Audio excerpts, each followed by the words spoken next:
J'ai été invité à l'Elysée cette semaine et je voulais vous résumer quelques points qui ont été évoqués par le président qui concernent toutes les personnes qui sont françaises et européennes. Ça mérite réellement qu'on prenne quelques minutes pour en discuter ensemble.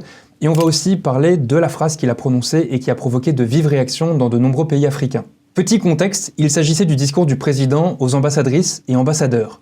Chaque année depuis 30 ans, normalement ça a lieu en septembre, les ambassadrices et ambassadeurs français rentrent à Paris pour assister au discours du président qui leur est adressé, pour leur donner les grandes orientations diplomatiques pour l'année à venir, avant que toutes ces personnes ne rentrent dans leurs ambassades pour ainsi appliquer ces grandes lignes directrices et ainsi servir la France et les intérêts du pays à l'étranger. Tous les pays du monde ne font pas un tel événement physique avec une prise de parole publique à ce moment-là, à l'exception de certains pays européens, Royaume-Uni, Belgique, Allemagne, Pologne, mais aussi d'autres pays comme les États-Unis.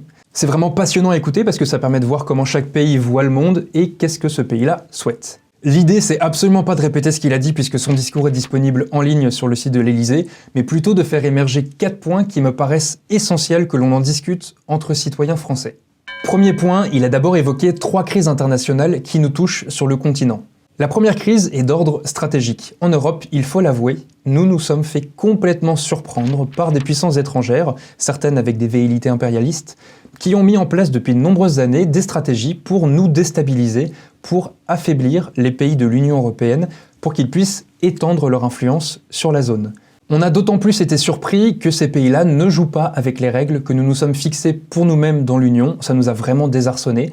Et il a donné d'ailleurs quelques exemples. La Roumanie récemment qui a été obligée d'annuler des élections présidentielles à cause d'ingérences russes, au moment où la France a été en difficulté avec la Nouvelle-Calédonie. L'Azerbaïdjan a profité de ce moment-là pour déstabiliser la France parce qu'elle soutient l'Arménie. Hier et avant-hier, Elon Musk et Mark Zuckerberg ont annoncé qu'ils s'en prendront fermement aux États européens qui osent légiférer et contraindre ces plateformes sur le sol européen. Et hier, Donald Trump a annoncé qu'il souhaitait, comme ça en provocation, annexer le Groenland et ça n'a provoqué aucune réaction ferme de la part du continent européen. J'ai l'impression que le président essaye de nous faire passer certains messages, il essaye de nous réveiller, de nous sortir d'une sorte de léthargie. Il a employé le mot lucide plus de 10 fois, donc je sais pas ce que vous en pensez, mais je trouve ça intéressant de se poser la question en tant qu'Européen de ce que l'on souhaite. La deuxième crise, selon lui, est d'ordre technologique. Il y a des moments comme ça dans l'histoire où plein de nations sont en compétition pour obtenir et maîtriser une technologie qui est tellement novatrice qu'elle donne un réel avantage stratégique aux pays qui la maîtrisent en premier. On appelle ça des game changers en géopolitique.